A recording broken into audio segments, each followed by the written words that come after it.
Assalamualaikum warahmatullahi wabarakatuh. Salam sejahtera untuk kita semua. Anak Bapak yang Bapak sayangi, hari ini kita akan lanjutkan materi kita. Kemarin kita sudah membahas mengenai Wi-Fi dan Linux ya. Hari ini kita akan lanjutkan materi kita tentang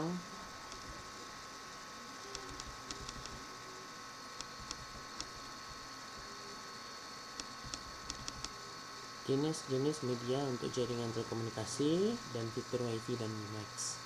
Nah, jenis-jenis media untuk jaringan telekomunikasi, sebelum kita masuk ke sana, kita akan memahami terlebih dahulu tentang pengertian jaringan telekomunikasi. Perangkat telekomunikasi itu bertugas menghubungkan pemakainya dengan pemakai lain. Kedua pemakai ini bisa berdekatan sehingga bisa berdekatan ya, tetapi bisa juga berjauhan. Nah, kalau memiliki menurut arti yang harfiah dari telekomunikasi itu tele, jauh, komunikasi itu hubungan dengan pertukaran informasi. Nah, bisa kita pahami di sini ada informasi yang dapat saling bertukar. Nah, informasi tentu dari hasil pengolahan data yang bermanfaat bagi pemakai. Nah, memang teknologi telekomunikasi itu dikembangkan manusia untuk menebus perbedaan jarak yang jauh. Jadi untuk menembus perbedaan jarak yang jauh bisa terbatas menjadi perbedaan waktu yang sekecil mungkin. Nah, perbedaan jarak yang jauh dapat ditempuh dengan waktu yang sekecil mungkin. Jadi walaupun kita itu berada di kota yang berbeda, di negeri yang berbeda, di pulau yang berbeda, kita masih bisa tetap berkomunikasi. Nah, itu pada prinsipnya. Jadi bagaimana caranya? Caranya itu dengan merubah semua bentuk informasi yang ingin disampaikan oleh manusia kepada yang lainnya menjadi bentuk gelombang elektromagnetik. Nah, gelombang elektromagnetik ini dapat bergerak dengan kecepatan yang sangat tinggi, yakni di ruang hampa adalah 100.000 km per detik. Jadi jaringan telekomunikasi ini adalah segenap perangkat telekomunikasi yang dapat menghubungkan pemakainya, atau umumnya pada manusia dengan pemakai lain. Nah, sehingga kedua pemakai tersebut dapat saling bertukar informasi dengan cara bicara, menulis, menggambar, atau mengetik pada saat itu juga. Nah, jenis-jenis media jaringan telekomunikasi ada namanya itu wire cable. Nah, dapat kita lihat gambarnya seperti ini. Jadi kabel twist wire ini merupakan media grid yang paling hemat dan paling banyak digunakan. Jadi jenis media transmisi ini merupakan media transmisi yang paling umum untuk media ini. Nah, terdiri atas dua kawat yang disusun dan disekat dalam suatu pola spiral berat-berat. Nah, sepasang kawat yang bertindak sebagai satu jalur komunikasi tunggal. Jadi beberapa pasangan kawat dibundel atau dipackage nanti menjadi satu kabel dengan cara dibungkus dalam sebuah pelindung yang lebih keras. Nah, masing-masing kawat diberi warna yang berbeda satu dengan yang lain. Hal ini dilakukan untuk memudahkan dalam proses wiringnya, terutama dalam pemasangan kabel ke dalam konektor. Nah, wire pairs umumnya digunakan dalam komunikasi telepon lokal dan komunikasi data digital jarak dekat. Nah, biasanya wire pairs ini terbuat dari tembaga. Dengan menggunakan kabel jenis ini, kecepatan transmisi data mencapai 9600 bit per detik dalam jarak 100 meter. Kemudian yang kedua ada namanya coaxial cable. Nah, kabel serat optik generasi pertama adalah multimode yang mengandung makna bahwa cahaya dapat merefleksikan bagian dalam kabel dari beberapa sudut yang berbeda. Nah, kabel multimode ini memiliki kelemahan yaitu dapat diganggu oleh pelemahan sinyal yang berlebihan dan dispersi. Nah, untuk alasan inilah panjang serat multimodenya itu awalnya hanya dibatasi sekitar 500 meter. Nah, permasalahan ini kemudian dicoba untuk diatasi dengan menggunakan indeks gradasi serat multimode dengan mengubah sifat refraktif yang dimiliki oleh serat optik, sehingga saat cahaya mulai mendekati tepi luar serat, kecepatannya akan naik dengan mengkompensasi jarak yang sedikit lebih jauh yang harus ditempuh dibandingkan dengan cahaya di pusat serat. Karena itu, cahaya di pusat serat akan terlihat tiba secara bersamaan dengan cahaya yang telah ditempuh di pinggir serat. Kemudian ada lagi single mode fiber optic kabel. Nah, kabel serat optik ini terdiri dari satu atau lebih filamen serat optik yang terbungkus pada lapisan pelindung yang membawa data melalui pulsa cahaya. Nah, kabel serat optik ini mentransmisikan nanti atau memindahkan cahaya yang dapat bergerak dalam jarak yang jauh. Nah, kabel serat optik tidak terpengaruh oleh radiasi elektromagnetik karena kecepatan transmisi dapat mencapai triliunan bit per detik. Nah, kecepatan transmisi serat optik itu ratusan kali lebih cepat daripada kabel koaksial dan ribuan kali lebih cepat daripada kawat T-Spy atau kawat yang sering kita gunakan pada kehidupan sehari-hari. Contoh seperti LAN ya. Kapasitas ini dapat ditingkatkan lebih lanjut dengan menggunakan cahaya berwarna, yaitu cahaya yang memiliki beberapa panjang gelombang. Alih-alih membawa satu pesan dalam aliran impuls cahaya monokromatik, teknologi ini dapat membawa banyak sinyal dalam serat tunggal. Nah, nanti ada namanya juga infrared. Nah, pada handphone zaman dulu ada juga namanya infrared. Di handphone zaman sekarang ada namanya Xiaomi. Xiaomi itu juga pakai infrared dia. Nah, sehingga nanti pada saat kita download aplikasi untuk remote controlnya TV, itu bisa kita pakai handphone Xiaomi. Itu model contohnya aja yang Bapak kasih. Kemudian untuk meremote infocus juga pakai Xiaomi, handphone Xiaomi. Nah, itu bisa. Karena handphone Xiaomi dilengkapi dengan infrared. Jadi transmisi gelombang mikro adalah sebuah balok komunikasi radio dengan frekuensi yang sangat tinggi yang ditransmisikan langsung melalui jalur line of sight antara dua titik. Jadi sesuai namanya, sebuah sinyal gelombang mikro itu memiliki panjang gelombang yang sangat kecil. Transmisi radio gelombang mikro menampilkan fungsi yang sama dengan kabel. Semisalnya titik A berkomunikasi dengan titik B melalui jalur transmisi gelombang mikro di udara. Melalui kabel kawat tembaga. Karena sinyal gelombang mikro mendekati frekuensi gelombang cahaya tanpa, maka gelombang mikro menampilkan beberapa karakteristik yang sama seperti gelombang cahaya, seperti refleksi, fokus, dan pembiasan. Nah, sebagaimana halnya gelombang cahaya itu tampak, sinyal gelombang mikro dapat difokuskan ke sinar yang sempit dan kuat, yang dapat diproyeksikan dalam jarak yang jauh. Sebuah reflektor itu parabola memfokuskan gelombang mikrofrekuensi tinggi ke dalam balok sempit. Menara digunakan untuk mengelevasi antena radio untuk menjelaskan kelengkungan bumi dan mempertahankan jalur penglihatan yang jelas antara kedua reflektor parabola. Nah, kita bisa lihat juga ada namanya radio komunikasi atau satelit ya. Nah, satelit ini merupakan alat dalam orbit bumi yang berfungsi khusus untuk menerima atau mengantarkan data secara nirkabel atau tanpa kabel. Jadi berkomunikasi melalui frekuensi radio. Komunikasi satelit ini mirip dengan line of sight microwave atau disebut juga dengan transmisi mengikuti garis lurus LOS atau loss. Nah, hanya saja salah satu stasiunnya yaitu satelit mengorbit di atas bumi. Nah, satelit ini berfungsi seperti antena dari repeater yang sangat tinggi. Sebagai repeater itu berfungsi nanti seperti antena dan repeater yang sangat tinggi, berfungsi untuk menerima sinyal gelombang microwave dari stasiun bumi, ditranslasikan atau dipindahkan nanti ke frekuensinya, kemudian diperkuat untuk dipancarkan kembali ke arah bumi sesuai dengan konvergennya. Nah, seperti lokasi stasiun tujuan atau penerima. Nah, satelit adalah suatu stasiun relay atau repeater gelombang microwave yang diorbitkan nanti di angkasa. Nah, berfungsi untuk menerima, memperkuat atau mengulangi sinyal radio dengan bidang frekuensi tertentu dari bumi setelah diperkuat dan diubah ke bidang frekuensi yang berbeda. Jadi, satelit itu memerlukan orbit geostasionari. Nah, tingginya itu sekitar 35.784 km. Selain itu ada juga yang menggunakan orbit geosinkronus, itu sebagai yang digunakan oleh satelit Intelsat dan Pelapa. Nah, Itu menurut William Sterling ya. Kehadiran sistem komunikasi satelit tidak lepas dari teknologi wireless access, yakni teknologi radio yang menggantikan kabel lokal.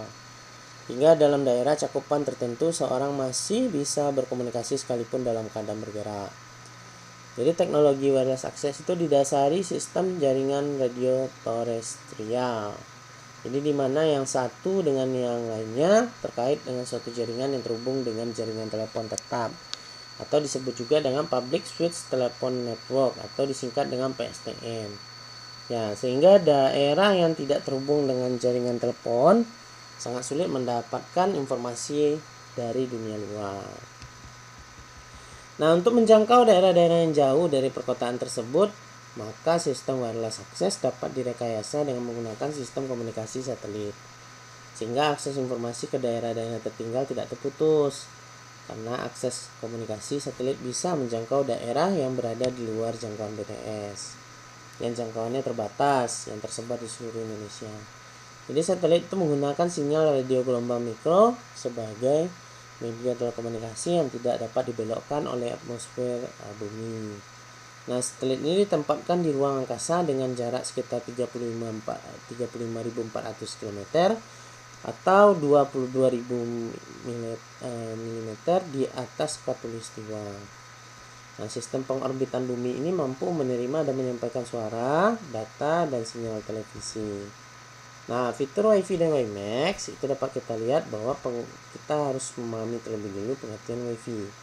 Nah, secara umum pengertian WiFi adalah teknologi untuk saling bertukar data menggunakan gelombang radio secara nirkabel dengan memanfaatkan berbagai peralatan elektronik. Nah, diperlukan nanti peralatan elektronik seperti misalnya komputer, smartphone, tablet, atau bahkan video game konsol untuk terhubung ke dalam jaringan komputer, termasuk nanti internet melalui WiFi. Nah, perangkat elektronik tersebut haruslah berada dalam sebuah titik akses atau disebut juga dengan hotspot.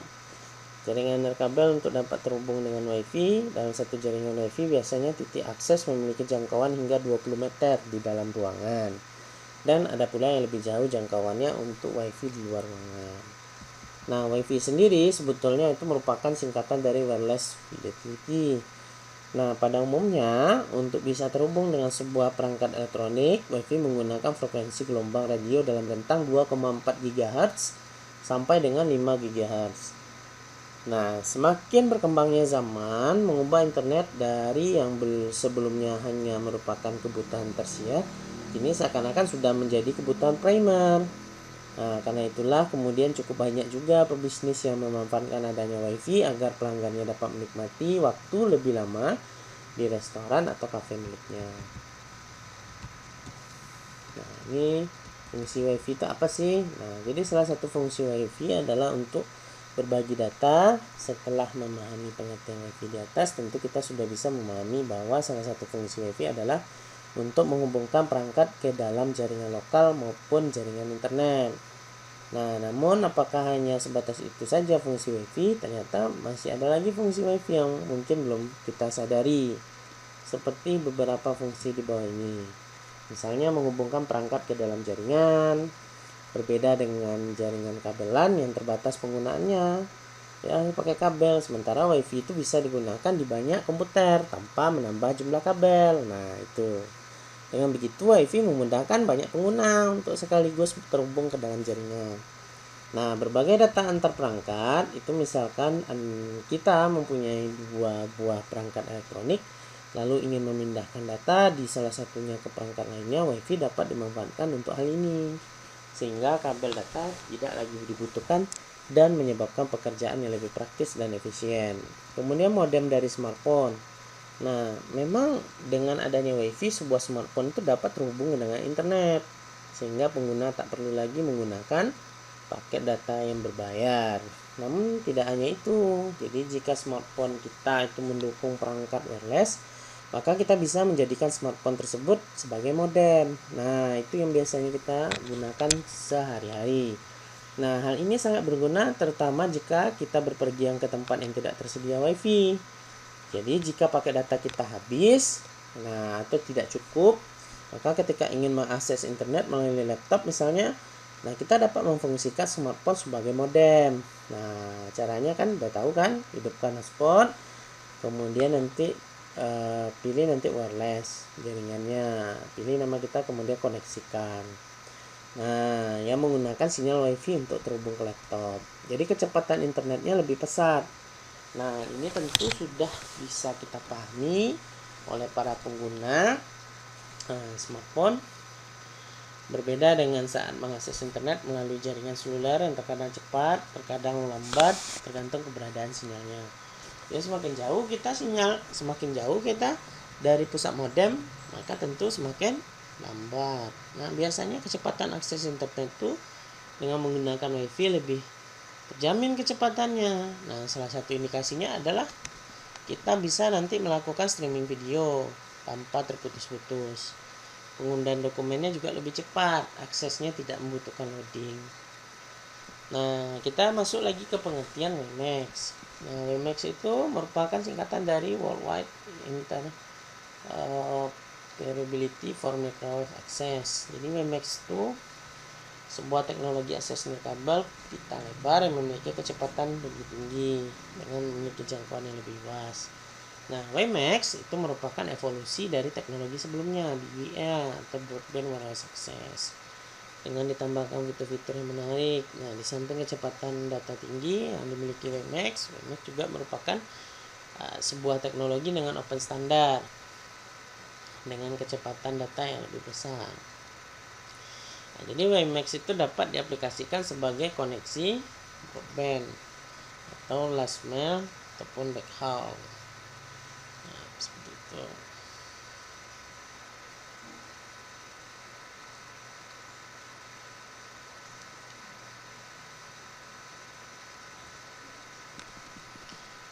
Nah, prinsip kerja WiMAX itu dapat kita lihat seperti ini. Jadi prinsip kerja WiMAX itu, sistem kerja WiMAX itu sama dengan WiFi yang menyediakan sebuah jaringan internet pada suatu area yang dijangkaunya, namun WiMAX itu memiliki wilayah dengan jangkauan yang lebih luas dan tentunya kecepatan yang lebih tinggi dibandingkan dengan WiFi. Jadi jaringan WiFi disebut juga dengan local area network, jaringan komputer yang jaringan mencakup wilayah berukuran kecil seperti jaringan komputer pada gedung, rumah, kantor, kampus, sekolah, atau area yang lainnya. Nah, jaringan WiMAX itu disebut juga sebagai Metropolitan Area Network. Jangkauannya tersebut dapat mencakup area yang cukup luas. Nah, perbedaan WiFi dan WiMAX itu bisa kita lihat bahwa jaringan WiMAX itu terbilang cukup mahal untuk pembangunan infrastrukturnya serta perawatannya itu membutuhkan antena outdoor atau menara dan BTS dengan suatu peralatan pendukung. Nah, untuk kecepatan WiMAX biasanya terpusat memiliki kecepatan sekitar 5 Mbps, walaupun terkadang dapat lebih dari itu.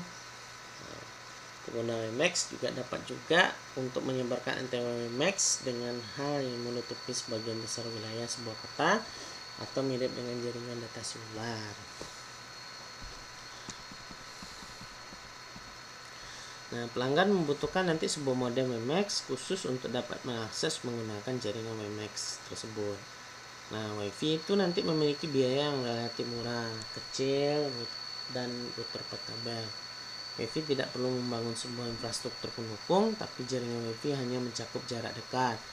WiFi adapter bahkan memiliki harga yang lebih murah dibandingkan dengan router WiFi. Dan kebanyakan komputer atau laptop sudah memiliki adapter wireless untuk mengakses menggunakan jaringan WiFi. Nah, untuk konfigurasi jaringan WiFi, nanti ini ada latihan. Jadi masuk ke aplikasi Cisco Packet Tracer, kemudian siapkan perangkat device seperti di bawah ini. Nah, jadi harus ada namanya laptop, contoh ya, laptop 0 atau PC 0, laptop 1, laptop 2. Kemudian ada namanya nanti wireless router atau WiFi 0. Nah, selanjutnya nanti tambahkan wireless LAN card. Wireless LAN card pada setiap laptop, caranya klik 2 kali nanti pada gambar laptop, kemudian tambahkan kabel fisikal, pilih bagian WMP 300N seperti gambar di bawah ini. Sebelum memasang, matikan terlebih dahulu power off pada laptop jika kabel sudah terpasang on. Nah, kayak gini ya. Kemudian nanti lakukan proses konfigurasi IP. Nah, IP yang kita gunakan pada masing-masing laptop. Contoh laptop pertama IP addressnya 192.168.100.100. Kemudian lakukan konfigurasi atau penyetingan untuk subnet masknya 255.255.255.0. Default gateway-nya nolkan saja. Kemudian untuk IP konfigurasinya statik nanti. Kemudian IP laptop yang kedua nanti dibuat nanti belakangnya itu 101. Kalau tadi kan 100. IP laptop pertama, nah IP laptop kedua nanti bikin 101. Nah, untuk IP laptop ketiga nanti bikin 103. Nah, kemudian cek masing-masing IP di command prompt dengan cara ping IP yang sudah diberikan. Nah, kemudian nanti konfigurasi WiFi telah selesai seperti gambar di bawah ini. Nah, ini dia. Nah, kemudian nanti silakan dikerjakan dan silakan nanti bagi ada yang kurang dipahami ditulis di kolom komentar. Terima kasih. Assalamualaikum warahmatullahi wabarakatuh.